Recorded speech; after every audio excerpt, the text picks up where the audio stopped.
Wise men say only fools rush in, but I can't help falling in love with you.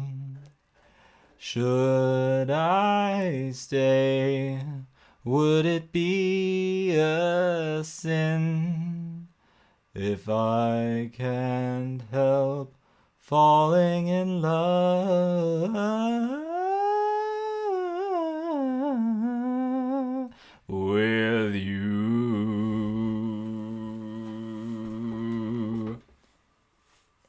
Now, here's Freebird. Hey, hold on a minute. We haven't got the right window up. Uh-oh. We're doing anything embarrassing there. We always have something embarrassing. Less conversation and a little more action. Oh, okay, no, that's the wrong one. You stupid little Dickens. All this aggravation ain't let them ram in room. A little bit of time and a little bit wrong. A little bit of time and hello, the Imperial Wizard. Oh, come on, baby, I'm tired of walking. Grab your coat and let's start walking. Come on, come on, come on, come on. I always feel like that song's like really, like all the other Elvis songs kind of sound like, they sound kind of old. Like they sound very distinctly like, you know, old. There's no other word for it. But then like that one song, you're just like, that just sounds like so, like that goes hard even now. Like the other songs, they go like they're good, but they're good in like a distinctly like oldies kind of way. But then yeah, you just have that one song, it's just like a little less conversation. It's like so. Oh, anyway, all right, let's go. I might be like here for less time than I usually would be, just because I don't like you. No, that's not true. It's just because I don't know. I don't. I feel like I tell you what, I feel like I'm gonna get hot. I'll show you. I'm wearing a pretty nice t-shirt actually. I'll show you my t-shirt. Oh, I really hope that the t-shirt doesn't go up too much. Oh no. Okay, wait. I got this. Okay. There we go. It says Batman. Oh, by the way, hello, Ida Jacobstein.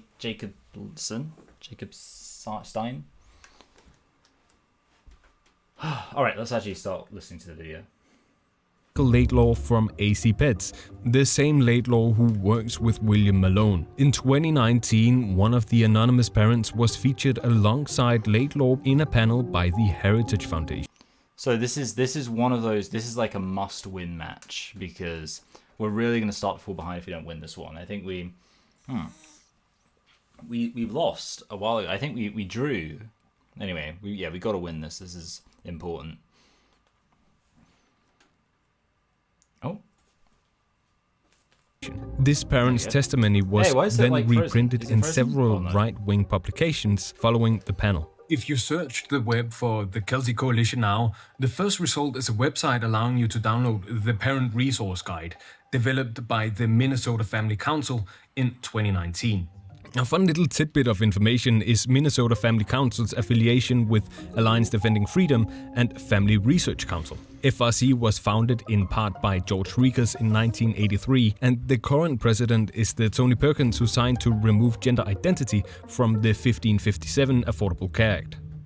Anyways, this guide was developed in collaboration with AC Pets, Family Policy Alliance. I didn't realize they had the Affordable Care Act in 1557. That's actually like pretty progressive. You know, everyone makes fun of America, but to introduce the Affordable Care Act, over 200 years before their country even came into existence, that is really... Oh, crumbs.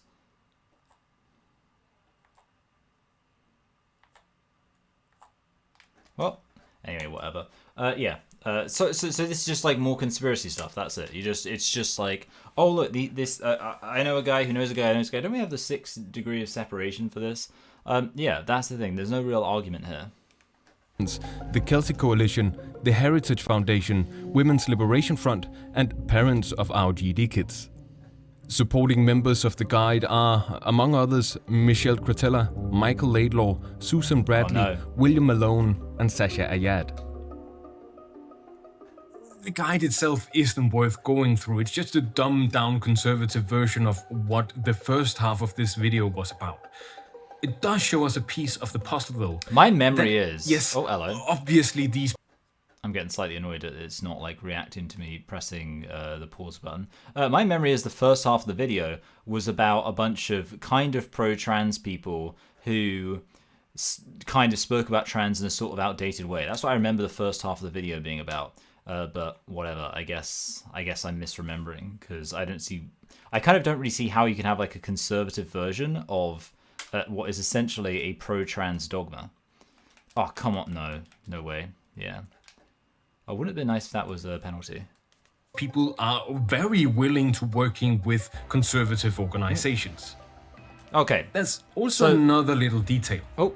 Practically all the endorsements are made by key Oh yeah, I'm just going to have to press the button. I'm going to take my headphones off because I think the button works better if they're wireless. Yeah, so the thing is, one reason why they're willing to is because the option to work with progressive organizations isn't really there because progressives are a lot more like purist. They refuse to kind of have alliances of convenience where it's like, well, if we all agree, let's work towards a common goal. They tend to be a lot more like likely to splinter, and that just makes them way less productive. So yeah, that's the issue. And then the other aspect of it is just that maybe people just don't care if they're working with a conservative organization because at the end of the day, if you agree on something, just work together. Like in a way, like I kind of am willing to work with conservative organizations depending on what we're working for, which most of the time would not be something explicitly conservative, or if it is, it's an area of like conservatism where I agree, or I'm just in it for that bag. Like if the price is right, I'll work with the Heritage Foundation if they want to say, hey, can you abandon all your principles? I'll be like, how much? Policymakers or professors. And then there's James Shoup, a U.S. Army veteran. Ooh. What if I told you that James Shoup doesn't exist?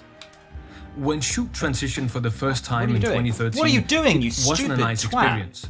Sorry, she suffered from blood clots and rashes caused by poorly monitored hormone levels. Good. I'm loving that the pausing button isn't working. Why did like every single guy? I need to go back. Okay, look. I shouldn't need to calm down. Look, okay, kick.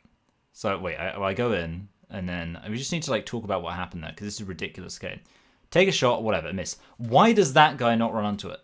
Why on earth does that guy just run past it and then it stays there? That guy, look, he's not reacting. Eventually, oh whatever. SMH. Oh hello, hello.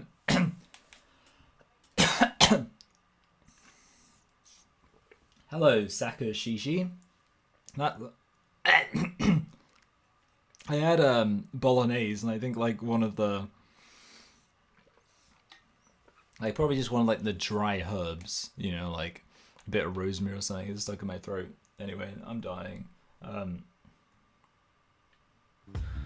She was a retired veteran and worked for a pro-LGBTQ organization. She also became the first legally recognized non-binary person in the US. But in 2017, something in her must have shifted. My hat is off to the Heritage Foundation because it's really the only place that people such as myself and these radical feminists are getting a voice. In an interview with a reporter from New York Magazine, Shoup stated that she never thought of herself as female, talked about sex stereotypes, and how she agreed with the radical feminists on the immutability of sex compared to gender. The dogs barked. Shoup was contacted by several anti-trans activists asking her to share her story, and then, as a result, Shoup was dropped from her job. When Shoup reached out, the anti-trans network picked her up. In 2019, Shoup legally... So basically what you're showing here is that people who tend to be more tolerant of like diverse opinions are likely to kind of have people want to talk to them, whereas the people who try and get you fired from your job, they're going to find that they don't make very many friends. Yeah, well done. I could have told you that. I don't know why I keep trying. Retransitioned to male. Shoup became one of the most influential detransition voices at the time. Think of the word transvestite. They've succeeded in making it a vulgar word, even though it just means men dressing like women. The diagnostic code in my records should read transvestic disorder. Instead, the novel theories of Judith Butler and Anne Fausto Sterling have been used to cover up the truths written about by Blanchard, J. Michael Bailey, and Yeah, that's basically it. Like, a lot of people feel like actually what describes them is transsexual or transvestite, people who are just cross-dressing, that's all there is to it. And this attempt to make this whole, like, philosophical ideology out of it is actually something they're resistant to, and I feel like that makes a lot of sense, and that's valid. So good. Oh, that could have been a foul. Strieger. I confess to have been motivated by autogynephilia during all of this. Blanchard was right. This is what James Shoup wrote in 2019 in an article for the Daily Signal. Fast forward 3 years to 2022, when seemingly out of the blue, a blog post appeared on elisashoup.wordpress.com. Oh. I can't be doing with adverts. Come on. Radical and gender-critical feminists, conservatives, and faith-based groups would like everyone to believe that gender dysphoria can be cured simply by adopting dangerous beliefs. They want you to think that praying, undergoing conversion therapy, etc. can cure and change you. I can attest that all of their treatments failed to work in my case. Publicly, I sustained during that 10 years' time by lying to myself and others that what they said worked. Okay, so random person whose agreement with the gender critical movement didn't mean anything has now revealed that actually they didn't agree, which also doesn't mean anything. Cool. Big progress. Oh, that was a bad pass. Also shamefully sold their ideologies to the media and the public while overdosing on estrogen supplements in private, trying to desperately lower my testosterone level. Direct them to this person, like, who gives a crap? Because this person is clearly just a liar. Like, I kind of feel like when someone does that kind of thing, it's like, well, either you were lying then or you're lying now. But either way, what you say really doesn't matter at all to anyone. Yeah, I really don't have respect for people who are like, oh, wait, actually, I was a massive liar, so let me make this a problem with the people I was, like, basically lying to, if you like. Post and set the record straight. Trans women are legally women. Transgender lives matter. Going forward, although I have adopted the name Elisa Shoup, please call me Lisa. My pronouns are she and her. So, what happened? This is Kathleen Goonan, advisor to both GenSpect and SecM. Here she is at a panel discussion in 2023 hosted by Moms for Liberty and sponsored by the Heritage Foundation. The power of social transition is not to be underestimated. It is a major psychogenic intervention. And we have to fight against it at every step and raise questions about it from the moment you see any sign of it in your children, your grandchildren, your children's friends, and you don't back down. On her left sits J.W. Richards of the Heritage Foundation. On her right sits January Littlejohn of anti-trans group Do No Harm. You might even recognize her from somewhere. January, thank you. Thank you. Thank you very much. Yep, more guilt by association. And to the right of her sits Erin Brewer, co-founder of Advocates Protecting Children. Ah, look, it's Michelle Cretella again. So when I was looking to retire, I started talking to people like Abigail Schreier, who wrote Irreversible Damage. She sent me to Dr. Paul McHugh, who I know from my faith. And they encouraged me to get involved, and one step led to another, and I found my way to GenSpect. Paul McHugh, if you don't know, is a conservative Catholic psychiatrist who closed the Johns Hopkins Gender Identity Clinic in 1979. Boo, Catholic. Boo. There we go. I did it. Well done, me. Okay, didn't work. Called Homosexuality and Erroneous Desire, and served as an expert witness in the defense of numerous priests accused of child sexual abuse. Yeah, he was also appointed by Bush to the President's Council of... Sounds like a Catholic moment to me, am I right, ladies? Sounds like just your typical Catholic pedophile enabler. That's what it sounds like to me. Come on, please go in. Oh, goodness me. This is scripted, man. Bioethics, if that means anything to you. What is the plan? We're going to unwind the relationship with that pediatrician. We're going to go find a different therapist, or we're going to find no therapist, because this child doesn't need to be told they're sick. They're not sick. We need to tell them they're healthy. We need to get them outdoors. We need to get them into sports. We need to explore the world, anything but fixating on themselves. Because one of the things they do is just think about themselves. That's all they think about. I have to play a dual game for a while. I've been to the school board meetings in Harford County where the bulk of the parents talking about this topic were advocating for social transition. They were thanking the school for transitioning their kids. So we're just going to have to bring the presence forward of those that don't agree and ask them to play to meet our needs as well. It's going to be awkward for a while, but I think we're stuck with doing that. But we'll gain momentum. We'll have more and more parents say, "What do you mean they're asking my kid for pronouns?" We're gonna have to live in two worlds for a while. But right now they're living in one. The wrong one. You know what this reminds me of? Okay, like I feel like we've reached a point. I was talking about this on my discord.com/King Critical. I basically said, like, you know, I saw this guy who made like videos of like, oh, lolcow iDubbbz live stream highlights or whatever. And literally, the thing is, the live stream highlights was just iDubbbz expressing his opinions on stuff that if you're like a fan of iDubbbz and his new direction, you would probably agree with. So essentially, like I was watching, I was just like, this isn't like a lolcow thing. This is just a guy expressing his opinion in a way that would be totally agreeable. Hello, has my camera frozen? How long has it been frozen for? Okay, let's just fix that. Yeah, anyway, okay, whatever, that's annoying, but yeah. I'm going to fix it in a moment.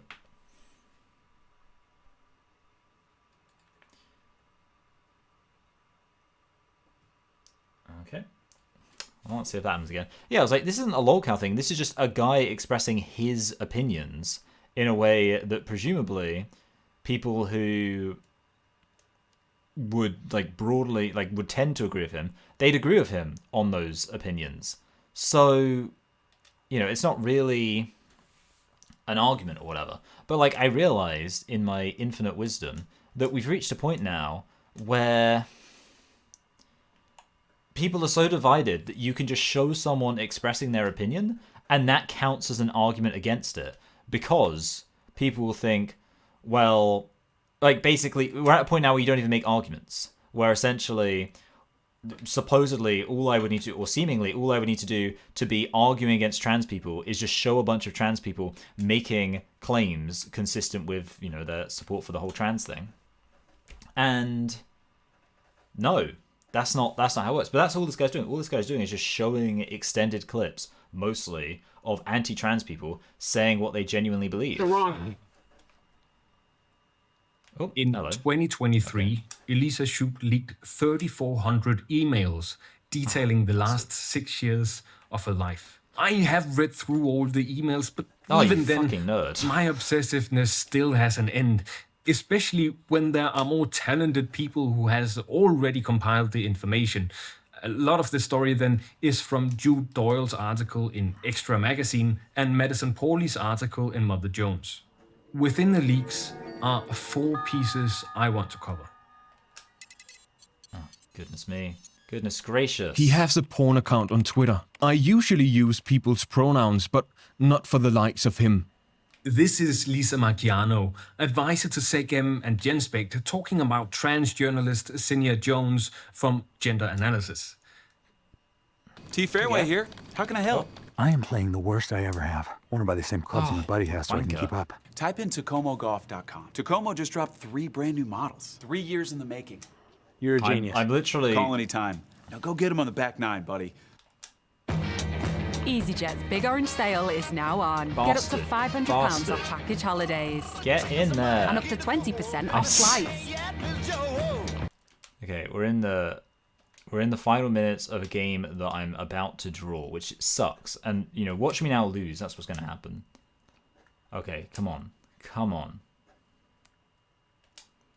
Oh, fuck's sake. Please run onto it. Run onto it. Run onto it. No, we're going to lose, aren't we? Okay, yeah. Come on, come on, come on, come on. There we go. Oh, fucking wanker.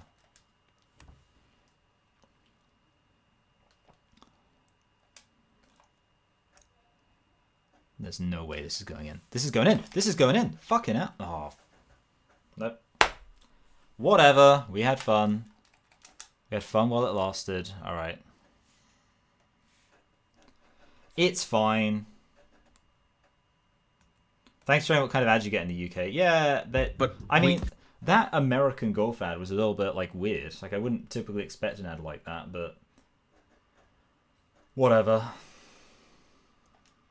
0-0. What a boring match. I can't believe that. Disappointed. It gets worse. Can you get me links to those Kiwi Farm pages? Oh my goodness, like, who cares? Like, people like to gossip, right? I like to gossip. When I find out this drama, honestly, like, I feel like I do this about, like, other gender critical people, if I knew any, or, like, if I saw there was some kind of shenanigans with gender critical people going on, I'd be like, oh, let me, you know, let me hear what the tea is. Not necessarily even to have an opinion on it, but just because, yeah, I want to know, like, what's squatting, fam? I think someone mentioned she mods some porn Reddit subs. Do you know anything about that? Anything you've got on her, please send. Is there an archive of Jones's Tumblr? Links are being passed to Fox News. Lisa Macchiano, LCSW, Certified Jungian Analyst. Macchiano wants to share revenge porn of Jones. She wants to crawl through Kiwi Farm pages. Revenge porn is sexual abuse, but the emails don't tell us anything more. We don't know who shared the links to Fox. Okay, wait, what do you mean? Wait, hold a minute. Revenge porn? I kind of, like, I'm not gonna lie, like, I wasn't paying attention there. But, like, it seems like this person was an exhibitionist. Like, how did someone find out this person has a porn account? Shouldn't be that hard to keep secret. Anyway, I don't know. But, like, either way, this just seems like not really an argument. Like, yeah, people are gonna be feeling like this sometimes. What's the office saying? Just another day at the races, eh? Just another day in your graces. Should I just buy these guys? I mean, why not, right? News, or if they ever even were shared.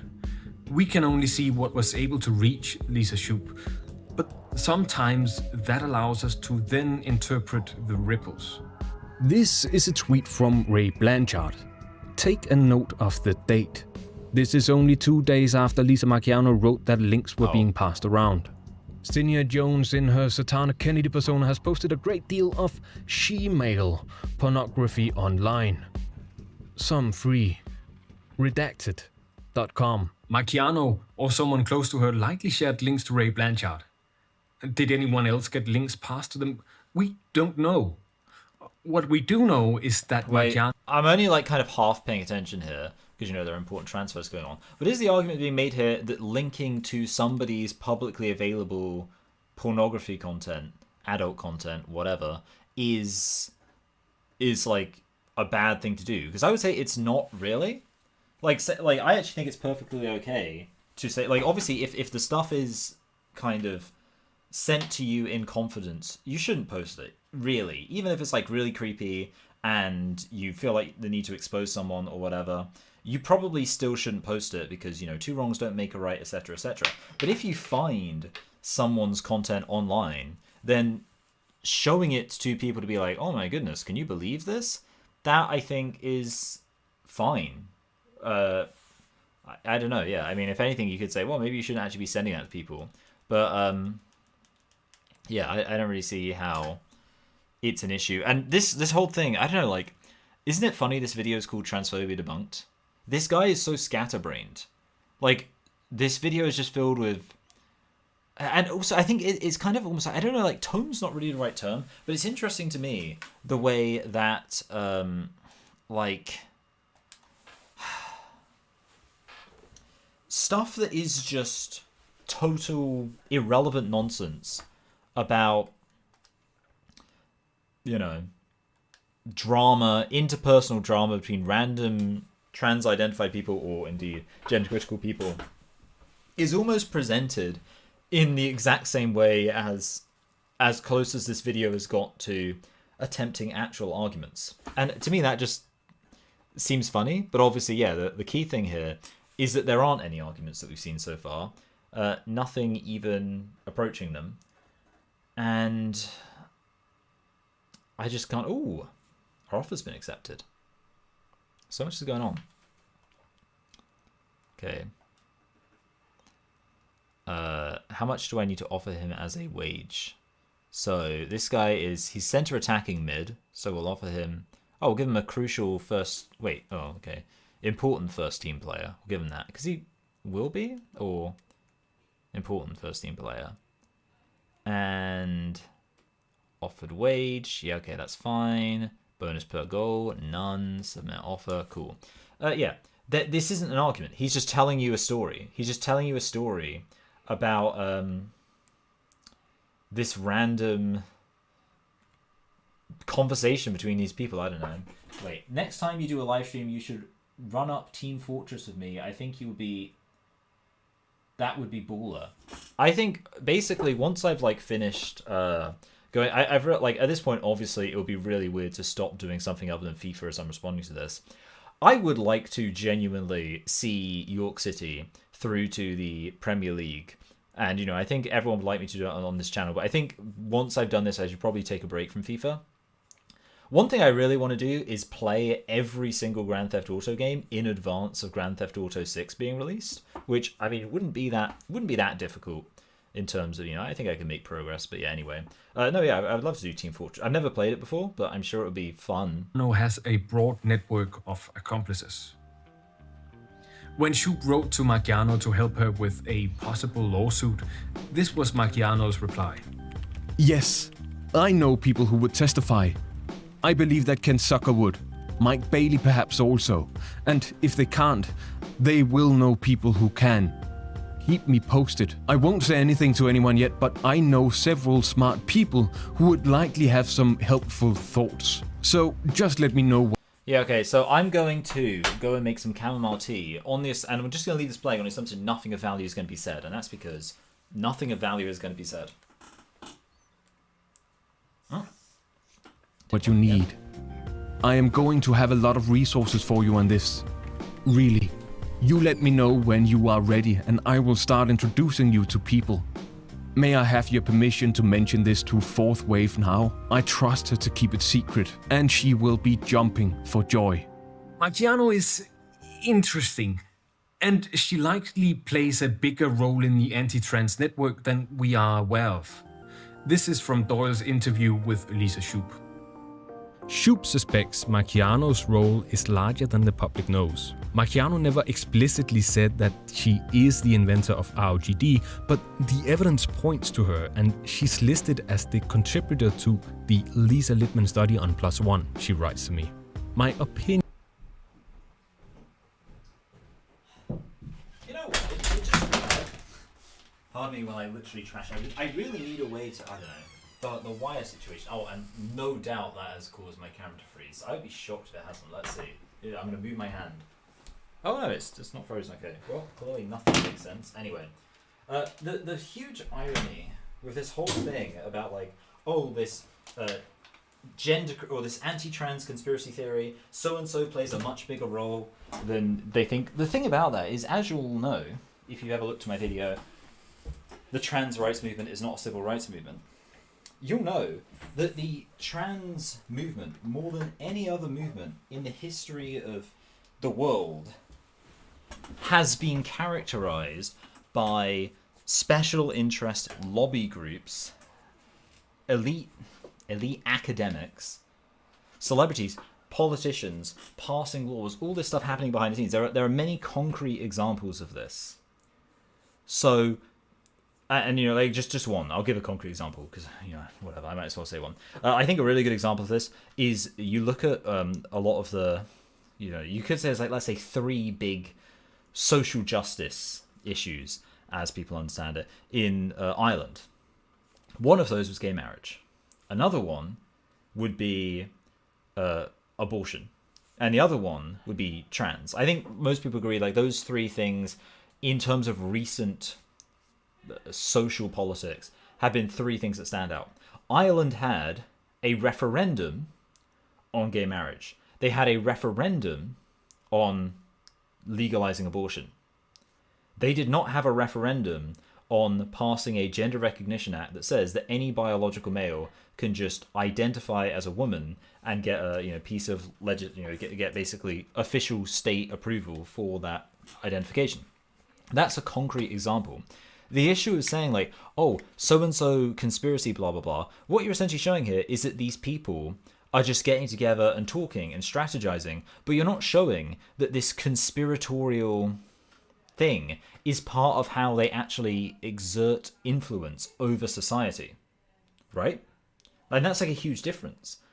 At the end of the day, you can show that I have all sorts of relationships with people in terms of like, I'll talk to people and be like, hey, you want to collab on a video or whatever it is, like you have loads of different conversations with people about trying to do things together, collaborate on stuff, whatever. But it would be ridiculous to then say, oh, so therefore things, I mean, it's not a great analogy because obviously I don't achieve anything in politics, but the point is everyone does this. So when politicians do this shouldn't surprise us. Like, we shouldn't be surprised to find out that every single person involved in politics, involved in social activism, coordinates with other people, has conversations, comes up with ideas, strategizes with other people. The big difference is, are they lobbying?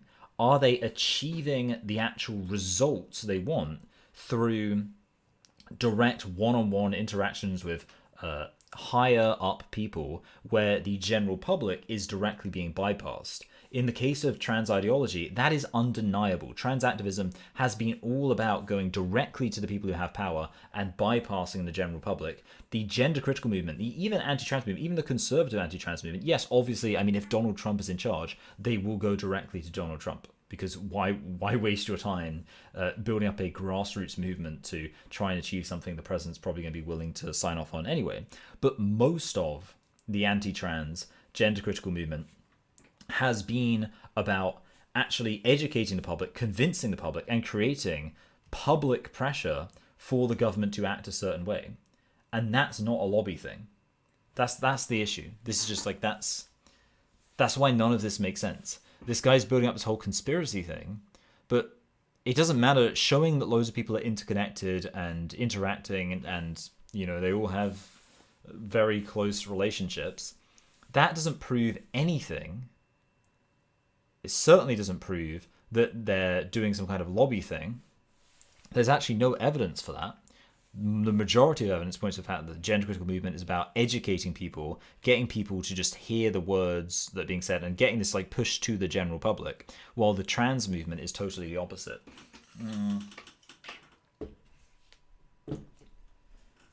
That's a good question, but I'm going to pause the video. I'm going to go and just pour my chamomile tea.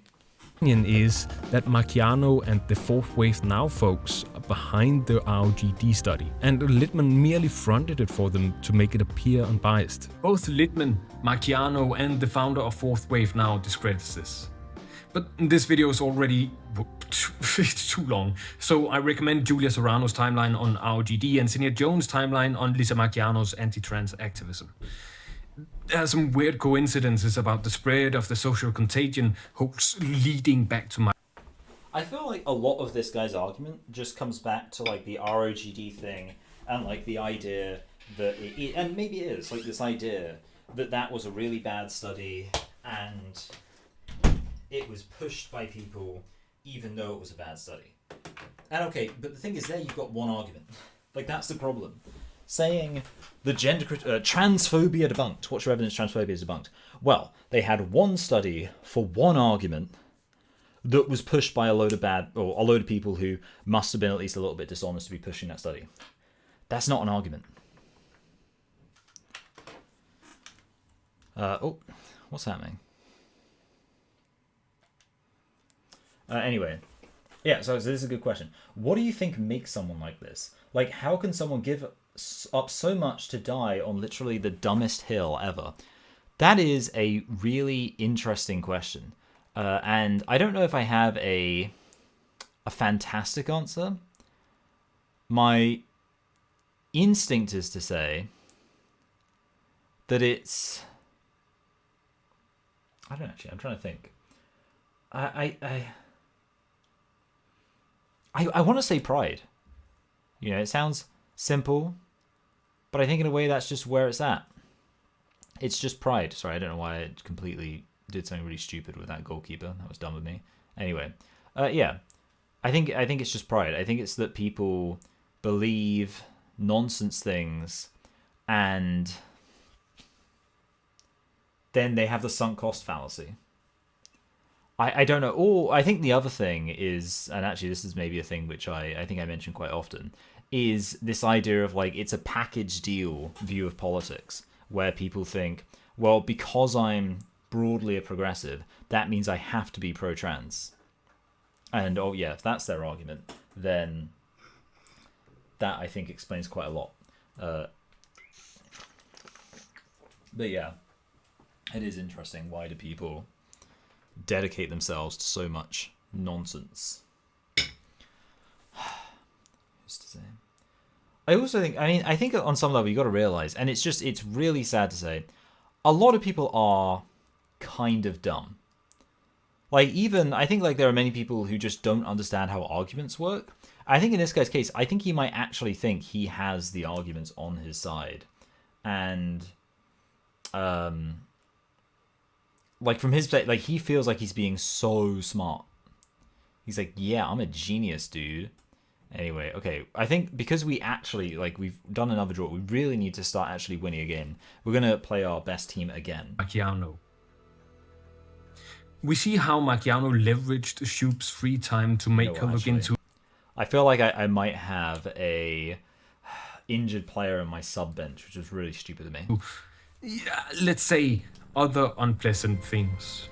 Hi Jamie, I'm hoping you can help us with a research project. Comparing notes, we are noticing that the only suicides of trans teens that we hear about are among those kids who are being supported and affirmed and are transitioning or have transitioned, Lila Alcorn being the only exception. Since there are no national statistics that would allow us to test the hypothesis that transition may increase suicidality, we want to try to mine news reports to see what they show. Are you able to put your hands on as many reports of trans teen suicide stories as possible? We can possibly have someone analyze them to see if... Oh my goodness. So some people were doing research. Oh my goodness. I can't believe that. I don't know, like, the thing is, I guess, I don't know. I'm not sure what the criticism's going to be here. Is the criticism just supposed to be that, like, oh, well, they went specifically looking for something? Because that's what people do. When people have an opinion, they are likely to just look to see if that opinion is correct. We are Charlie Kirk. We fight for we carry the flame. We fight for the gospel. We honor his name. Okay. If there are any conclusions that can be drawn. The emails also allows us a glimpse of introductions to friendly faces. After Michael Laidlaw contacted Shoop through Twitter, he quickly introduced her to Michelle Cretella and Andra von Moll. Almost a year after the last correspondence, Marciano again wants Shoop to look into kid suicides. Not only do we get glimpses of a network, we are also able to see how it evolves. Mike Laidlaw and Will Malone are active within it. I am less so. Let me find out if the group is out yet. This email marks the formation of Society for Evidence-Based Gender Medicine.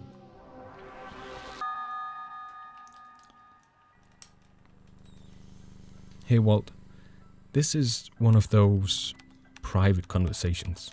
My attorney wants me to start stepping away from media interviews because of the cases that are going to get filed. I feel like I'm letting you and others down with that, but It's the best thing. Plus, I need to work on my mental health, which is really fragile right now.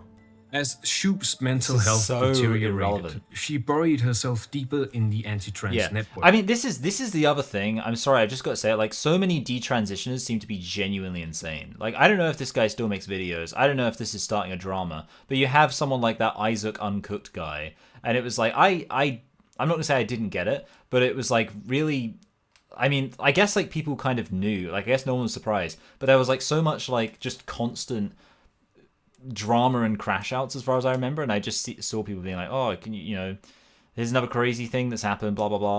And it's like, yeah, like these detransitioners, with the exception of Kat Cattinson, the notable exception of Kat Cattinson, a lot of these detransitioners seem to have not actually, like, essentially they've recognized that there's some kind of mental health issue that's underpinning what they're on about, but then they still maintain, like, they basically haven't dealt with the issue, and that's seems to be the case for this person here. But yeah, just in general, I would say, like, any detransitioner who comes out as really intensely gender critical, you want to be just bearing in mind that that person could have all sorts of other stuff going on. Oh, that was so stupid of me. There we go. Okay. Yeah, that's my stance. Come at me, Isaac Uncooked. I don't know. Like, does he still make videos? I'm not sure.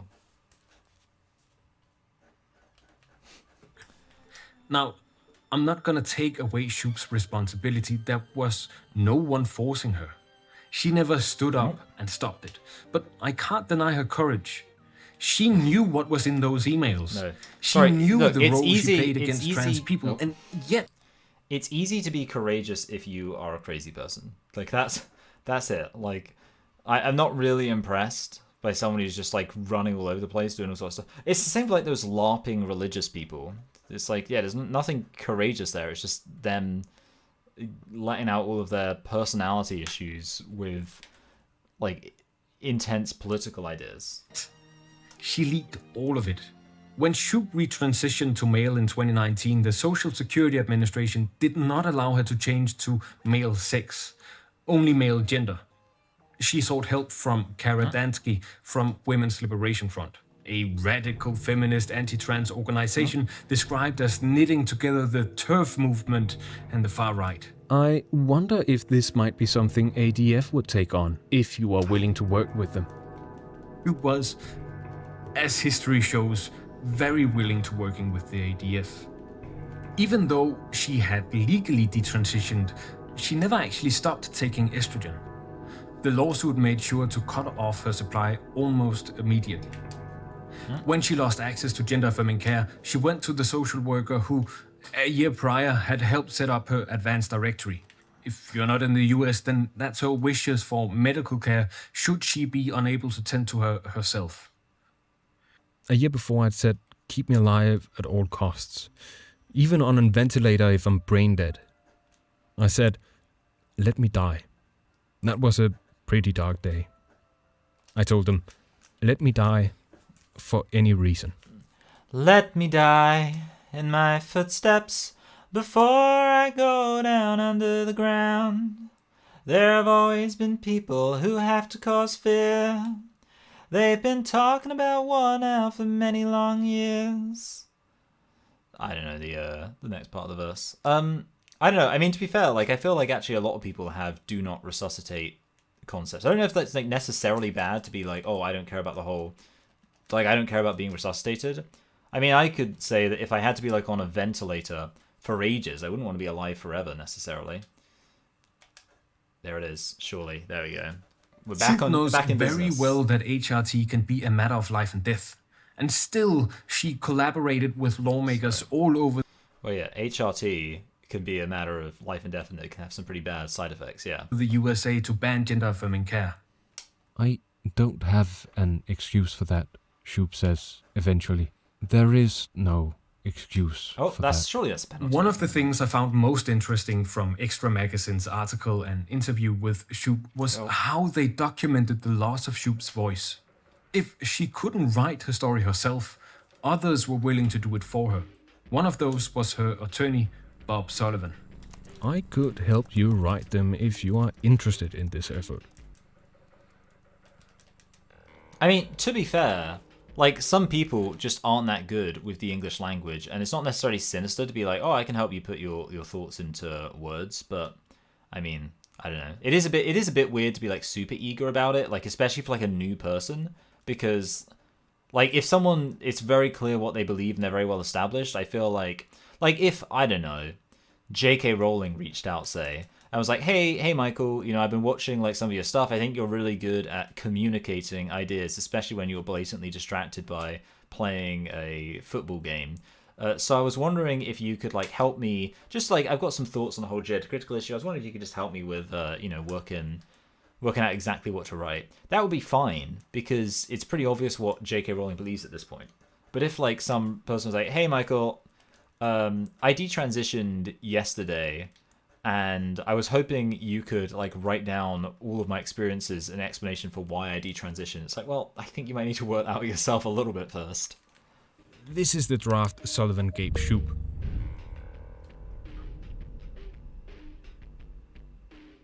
The red section here is where Shoop should write something herself. The rest was done. The ADF also wanted to help her write her personal story. They only needed a very rough sketch, and then their writers could do the rest. Her emails from December to Daniel from the Heritage Foundation shows us how she hadn't been able to write anything since her last op-ed was published in the Daily Signal in March. Okay, sorry, to clarify a point, what do you mean couldn't choose to write anything? Or like wasn't able to write anything?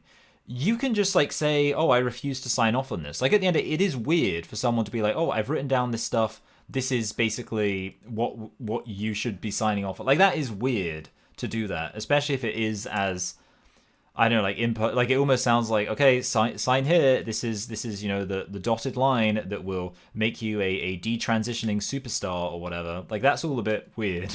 But especially since, again, like I don't think we should be putting detransitioners on this massive pedestal until they've like proved themselves independent of being detransitioners. I don't think we should just say, hey everyone, if you're a detransitioner, immediately we're all going to pay attention to you. But at the same time, if someone's written that and you're like a person with like a brain and stuff, you should just be able to work out yourself what you want to say and disagree if you're being told to say something you don't actually agree with. Honestly, my head isn't clear enough to write. I haven't successfully authored anything since the last op-ed. I'm in the weekly trauma therapy and the VA has me on an antidepressant and Valium. When Shoop finally did begin her next op-ed, she got help from both. Someone who's like can't even like write anything because they're totally whacked up on like Valium and all that kind of stuff. That's definitely someone who you want to be elevating as like, this person's like a really good example of like, I feel like the other thing with like the detransitioning thing is there's this like narrative you hear of like, I think people say like desist, detox, and I think there's another one, but I think the keyword there is detox. Basically, the detransition message should be one of stop doing bad. Like, first of all, if you've got like some kind of mental health issue, one, do all just the general things that you should be doing to overcome mental health issues. If you've got a mental health issue, honestly, I don't think that someone who's like suffering from mental health should be consuming any alcohol, should be like doing any sort of drugs, anything like that. Unless, I think like maybe some people like weed might actually be good for their anxiety, which is really weird to me because like in my experience, weed just makes me feel like totally paranoid. So I don't really get it. But whatever. I think like the detransition is only valuable if it's also accompanied by and deal with all of these other issues in your life to show that you're actually serious about taking on those other issues rather than just detransitioning. Because in a way, I don't know, like one of the problems with the whole trans thing is people who have all of these other issues just think the trans thing is going to be some quick fix solution, but you end up with the exact same thing if they have that same attitude towards detransitioning. So yeah, I just don't understand why someone would take anyone who's still clearly suffering from mental health issues such that they are on insane amounts of Valium, like that's stopping them from even being able to work. Why would you elevate that person in the gender critical movement or in the anti-trans movement? Because again, you are completely contradicting the whole point of like desist and detox. Daniel and I believe another reporter named Rachel Del Guidis, I can't pronounce it, who also writes for the Daily Signal. Shoup wanted to make sure that the ADF and her lawyer Herbert Gray was mentioned. It's important ADF gets credit. They paid for this. But the ADF wanted nothing to do with it. And her. Good. Based. Like, one person who finally makes... Please don't be offside. Okay. Well, it wasn't, and I still missed. Within the emails, there are two pieces of legislation I want to explore. This is the smaller one, Bill H509 in Idaho, which disallows people to update their birth certificate should they change gender. And at this point, it wasn't just a private conversation between a couple of people. This email chain was comprised of 30 people.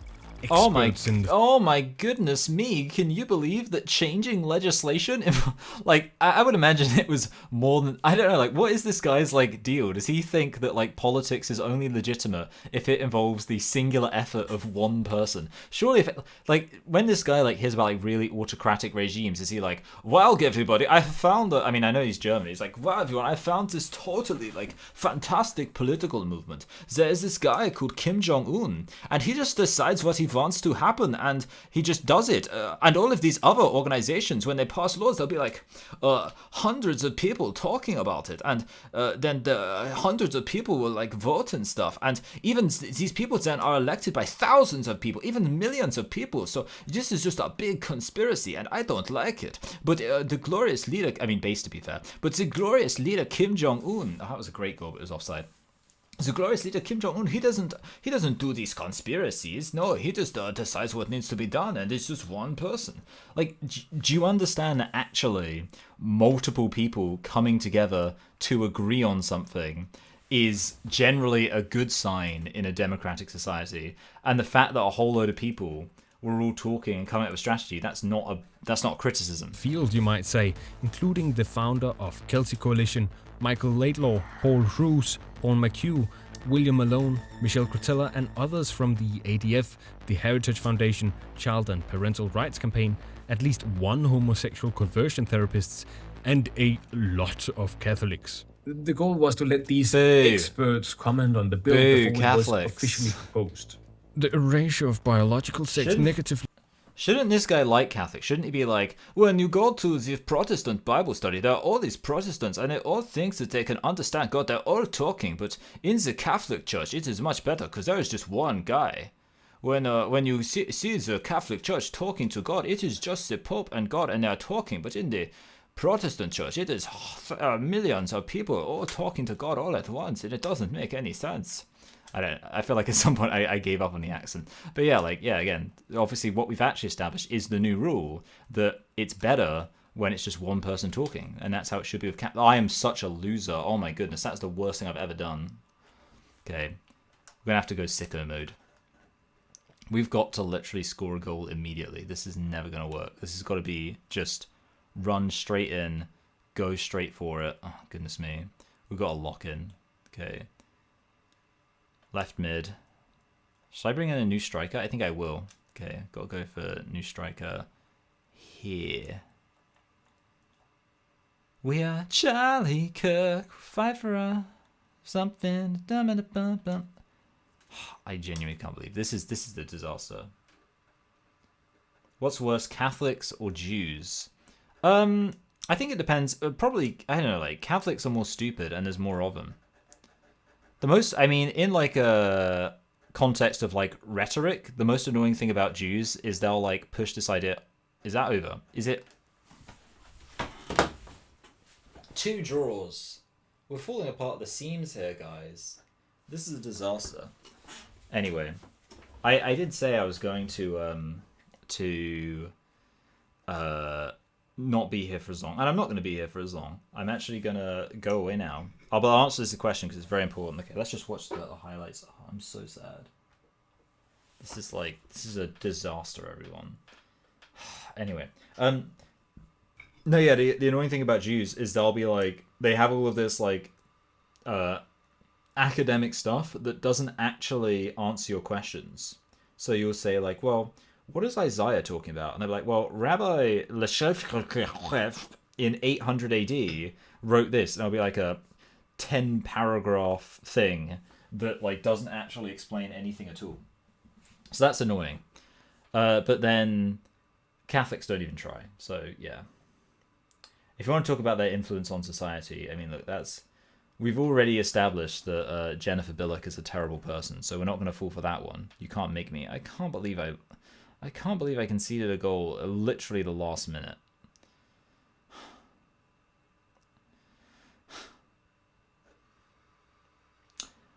My life is the most unfair thing. Here it comes. Oh wait, no, miss. Yeah, okay, that's where we go. That was the warning, and here it is. Yeah, this is. I mean,